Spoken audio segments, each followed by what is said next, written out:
Welcome to the CEO Project Podcast, where Jim Schlexer, author of the best-selling book, Great CEOs Are Lazy, and the founder of the CEO Project, provides ideas and tools to help CEOs of mid to large-sized companies grow and optimize their businesses. Now, let's get started with the show.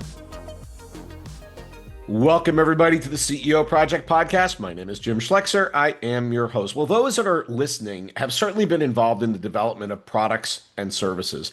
And, that's risky. Like, they don't always work out. You miss the market, you miss the target client. I mean, you missed it. But what is even harder is to try to build an entirely new category that really didn't exist before. Now, the good news is, if successful, you have an opportunity to kind of own the category and do very, very well for yourself.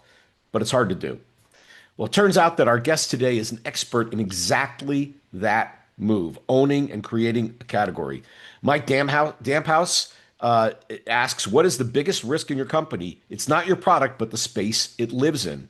He helps CEOs and founders stop chasing crowded markets, go back to Blue Ocean Strategy for those that have read it, and instead design a market that they can own.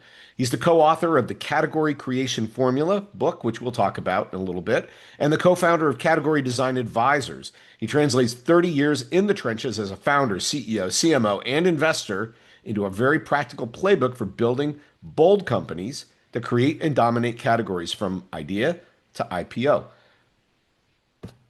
Mike, welcome. Thank you. Welcome to you.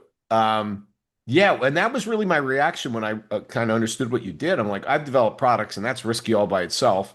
And now I'm going to kind of create a whole new category that I own. It feels like even harder to do. So if somebody's thinking, well, that sounds, and by the way, in reading Blue Ocean Strategy, it doesn't really tell you how to do this. Like, you get the idea, I want to be in Blue Ocean where nobody else is, but it doesn't really tell you how to do it. So what would be the first things we should be thinking about if we would like to create our own category? Well, it's funny. Category design has been around for decades, centuries. So many natural entrepreneurs did it without having a book behind it. Yep. Steve Jobs being a classic category designer over the years. But 10 years ago, my partner and co-author, Kevin Maney, introduced the book Play Bigger. Okay. And Play Bigger introduced category design as a new business strategy. And the concept is pretty straightforward. It's the conscious effort of understanding your market, understanding the problem you're solving for that market, and designing it so that you're actually introducing a category, not just a product. Mark Andreessen famously wrote a blog article back in the mid-2000s about product market fit. And every product guy out there knows the story. Product market fit, we actually believe is wrong. We believe it's market product fit. You should design the market and then move your product into that market. And if you do that, you've got so much more control over your destiny. So it's very powerful discipline. Yeah. So, but doesn't the design of a market start with identifying a big enough problem with enough pain that somebody really wants to get it solved? Yeah, I mean, it definitely all starts with the problem. That's Right. the first premise of category design is lead with the problem. Hmm. There's actual brain science behind it. The book Play Bigger talks about it. People make decisions based on cognitive biases. Yep. I think there's 56, 57 or so that have been identified. And, by taking advantage of those cognitive biases, companies are able to get people to not just make decisions, but anchor those decisions on the category and the person that brought them the category. And so when you're selling a category as opposed to just selling a product, it's a much more powerful technique. And we did a study, or the study was done with, I think, 15,000 startups from the mid-2000s until 2015. And it proved that 76% of the economics of a category go to the category leader. Yeah. That's Yeah, a big number. I've seen data like that Yep. before, actually. And what is that? Primacy? Is that the bias that you're talking about? Your first one No, introduced, no, so the I remember. first bias I was talking about was the anchoring effect. The person Okay. that introduces you to an idea is the person you remember, or the company. Got it. So, and I love like start with the problem because in sales I was always taught, no problem, no pain, no sale. Yeah. So, right? I mean, if there's no pain and suffering, they're never going to buy. So you need to identify where is their pain. And I think what's interesting here is sometimes people don't even realize they're experiencing that problem. Like, you Well, don't even, that's the best. That's the best kind. okay, And talk to me. so, it's funny, Jim. I just got off a call with Bulgaria, a startup out there, and they were describing a problem I had never even heard of. Mm, And so, if you can identify a problem that people know they have and give them a solution, which is the category, that's a win. But if you can identify a problem people didn't even know there was a solution for, that's the home run. yeah. That those are the ones that build big categories. Yeah. This is like Uber. I didn't know I needed Uber in my life, and now I don't know how I live my life without Uber, for example. Bingo. Right. Yeah. I Go ahead. So how do you launch? So let's say we find a problem, people have it, they don't even realize they have it, and I know how to solve it. I've got a way to solve that problem, whether it's a service or a product or what or combination. How do I introduce it? Because it feels like there's a lot of education involved here. A, here's a problem you don't maybe quite even realize you have, and once I get you to realize that, now let me show you how I can make that suffering go away with this solution I've developed. Like it feels like a lot of work. It is. Building a category is all about evangelizing the problem. Okay. We have a tool that we call the category point of view. Okay. It's essentially a narrative. It's a strategic narrative that, I mean, it's 700 to 900 words. It's a story, Uh-huh. and it focuses on the problem so that people can identify that, oh, they need this. And the category point of view should be so powerful that once somebody hears your story, they're compelled to want it, and if you don't build it, somebody else will. And that's the measure of a true point of view. And we put so much effort into that strategic narrative, and it's not all about marketing. It's not about messaging. That's an output, sure, right? Sure. Category designers are the tip of the spear. Marketers actually bring their strategy to the world. Hmm. But category design is not marketing. It's actually a CEO level strategic tool that we use. So give me an example of what would a category point of view sound like? And maybe you could pick an existing product so that we know so we can, Yeah, relate to so it. in the book, we use a very simple example because we wanted to show how to write a point of view. And we use the story of the minivan. Hmm. So, back in the 80s, Chrysler identified the fact that families were growing. They had station wagons or large cars. They had garages, so the garages could not actually, fit a large van, right? The Mm. traditional work vans. And so they came up with the concept of the minivan. And the minivan, their point of view talks about how you need the size and the storage area and the capacity of a van, but you need something smaller, more maneuverable that drives like a car. And so Hmm. that story is pretty straightforward, and it flows kind of like a movie trailer. You essentially, you start with the problem. We actually name the problem. We call it the villain. Hmm. So we'll give it, in the case of the minivan, it might be the transportation gap, where you refer to it as a thing, and people think that way. If some of our famous politicians, love them or hate them, they villainize people with phrases. Yeah. And they do it on purpose. They do it because that's how we recognize things and we store things. Hmm. And so by telling that story and really wallowing in the problem, you're getting the listener to actually feel as if, my God, I cut my finger, I'm bleeding, I need a Band-Aid. Well, the Band-Aid is the category. Yeah. They don't remember the brand until after the fact. Yep. So, it's just a very powerful science behind it. I had a friend who was one of the best crisis PR people anywhere. He unfortunately has passed, but he talked about you want to define things as villain, victim, hero. You want to build that story triangle. Yep. So the problem is the villain, the customer is the victim, and the product that we or service we bring to them could hopefully be the hero to solve the whole story we've got here that we're creating. So go ahead. Yeah, sorry. Yeah, I was going to say that's the classic story arc. Right. And that it's not rocket science. It's been around forever. And it's exactly what a category point of view is based on. We name the villain, talk about the Yep. problem, then we introduce the hero, which is the solution, the category. We talk about the ramifications of not solving the problem and the ramifications and benefits of solving it. We Hmm. don't, when we do this, think of it as 800 words. We don't introduce the company or the brand until probably word 750. Like it's the last thing we care about. And even the category name, everybody thinks that's the goal of category design. You know, who's going to come up with the next brilliant two or three words, like CRM? That's not important either. That's just the label on the container that people react to. And so if it wasn't for the POV, there wouldn't be a category name. So the category name should be something easy to remember, utilitarian, not sexy.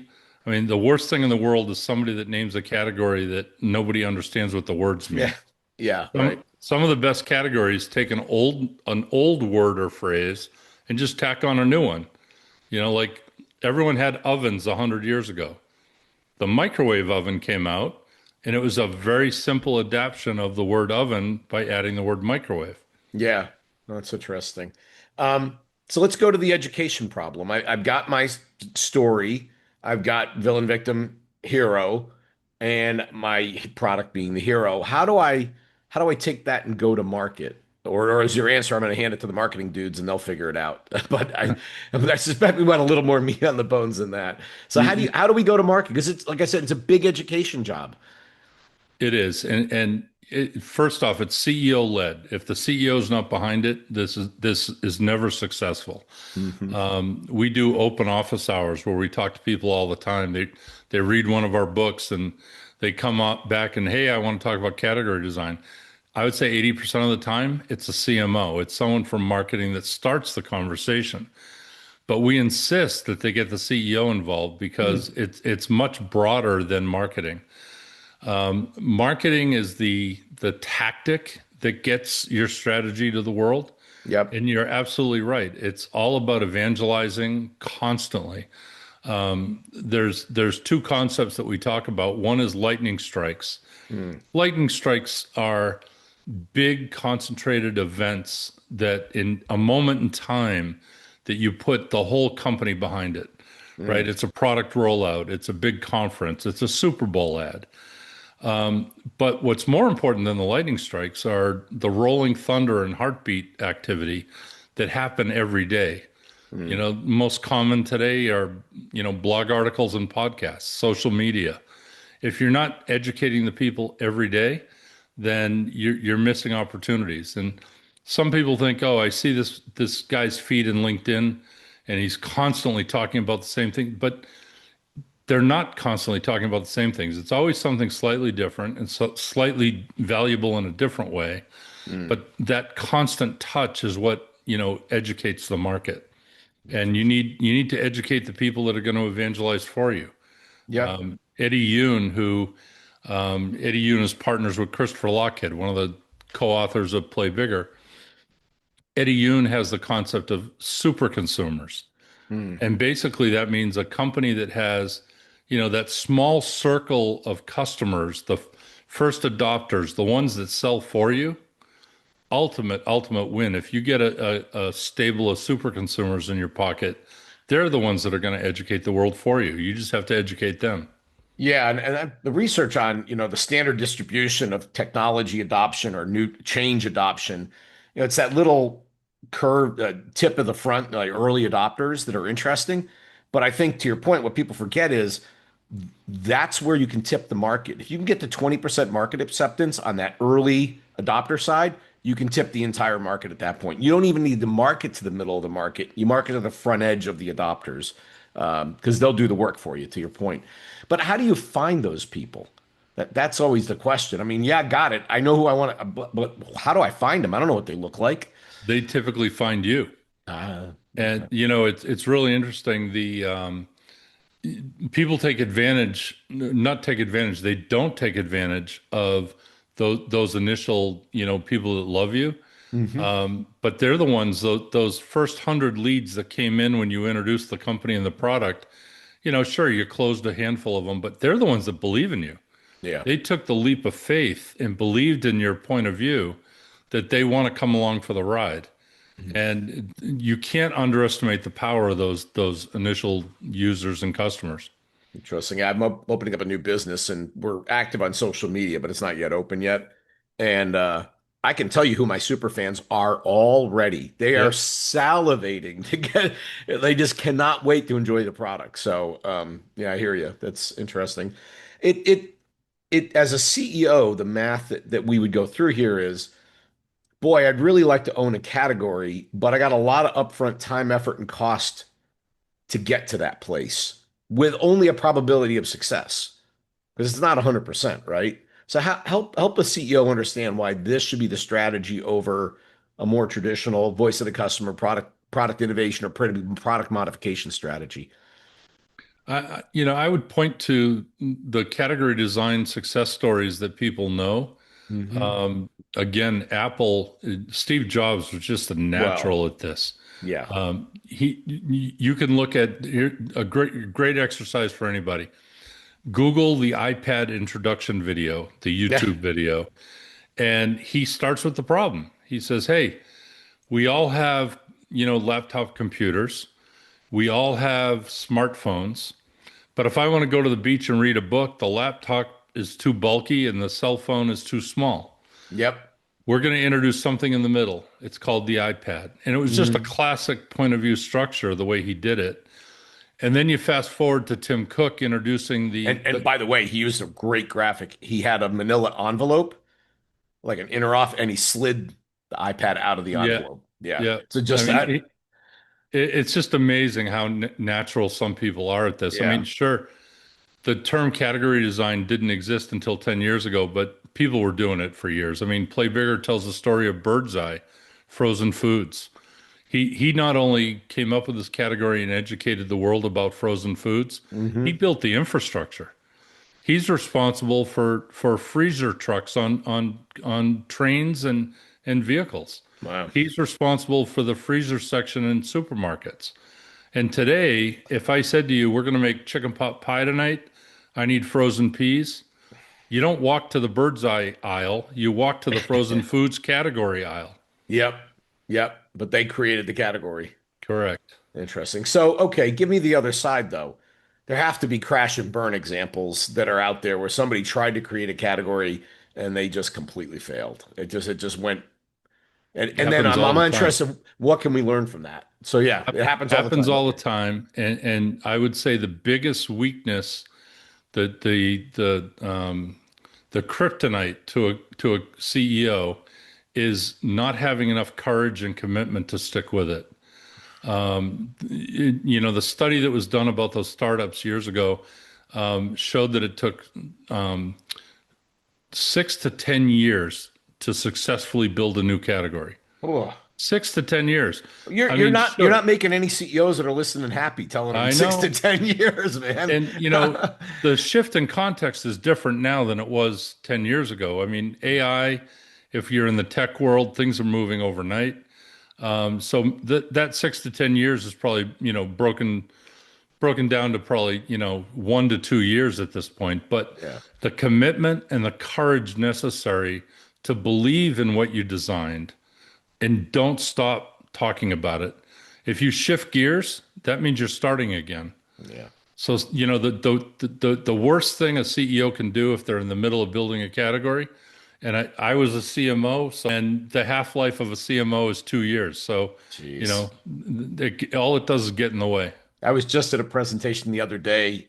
This company had hired a new CMO. I think she'd been in the job 3 weeks. Want to guess what she talked about? Refreshing the brand. Yeah. Like, how can you possibly know the brand needs to be refreshed in 3 years except That's the playbook. I'm a CMO. I refresh the brand. That's my job.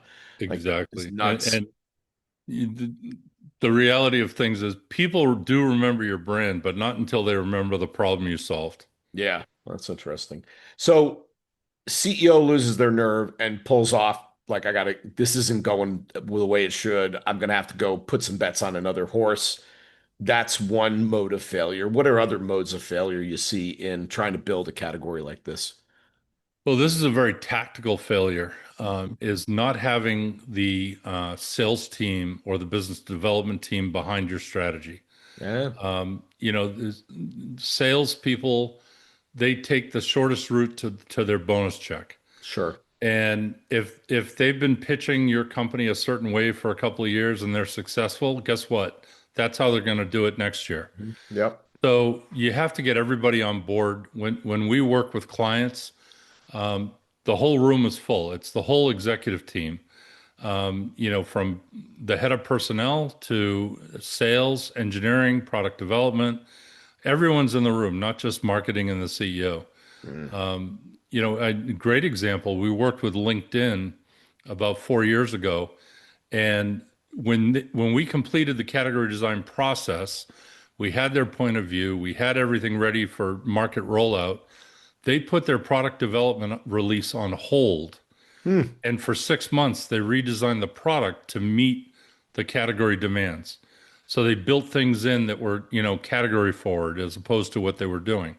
And so it's just such a powerful strategy for a company. interesting. The getting the Salesforce on side feels like an innovator's dilemma problem to me. In other words, I'm making my money, I'm getting the big check, I'm buying the F-150 pickup truck that I want, and now you want me to completely change it up and take a risk on some other harebrained idea you all cooked up in the back room? Like, I don't think I'm going to do that. And even worse, they probably won't even tell you. They'll nod their head and then they'll go back to doing what they've always Well, done to make their checks, right? and that's the important piece of why they're in the room during the process. It's funny, the lawyers that review our contracts hate this, but I tell them the biggest deliverable is just sitting in the room going through the process. How do you write that into a contract? Yeah.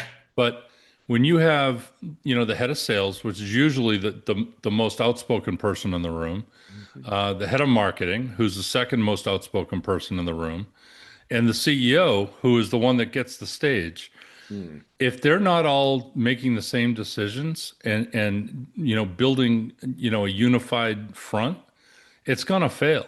Hmm. So part of what we do, the process we go through is to build that consensus amongst the team. And when we finish the category point of view, literally it's a document. It's everybody's chosen every word. Hmm. If the head of marketing thinks it should be red and the head of, sales thinks it should be magenta and somebody else says it's really a shade of purple, we'll debate it until we finally have a word everybody agrees on. Hmm. And that way, when you walk out of the room, that head of sales put his name on it and they sign it like the Constitution. Hmm. And that gives a level of commitment that is so much more, it's so much stronger than the CEO just giving a directive and hoping people follow. Yeah. How do you get alignment down into the organization? Because I've done some research on, change management, and it's actually not the executives that are the problem. It's like middle management that's the problem because they have control over resources and they can move them left or right depending on their view of the universe. How do you cascade that alignment you develop at the top level into the organization? Well, you need to think of your internal constituents as a market. Every employee, every partner, they're all somebody that needs to be sold on this new strategy. Yeah. So when we do the category design process, we talk about a phase called mobilization, which is how do you move the company forward with this new strategy? And one of the first things we talk about is internal rollout. It's Mm. internal marketing. There was a company, they were having an IPO, brought us in before they wrote the S1. And when they rolled out their category internally, they set up a contest. Mm. Here's our point of view. Everybody in the company gets to present the point of view back to us, and the winner gets a weekend away somewhere. I Mm. forget the reward. but they had the most creative Yeah. ideas. They had somebody created an animated cartoon that communicated the POV.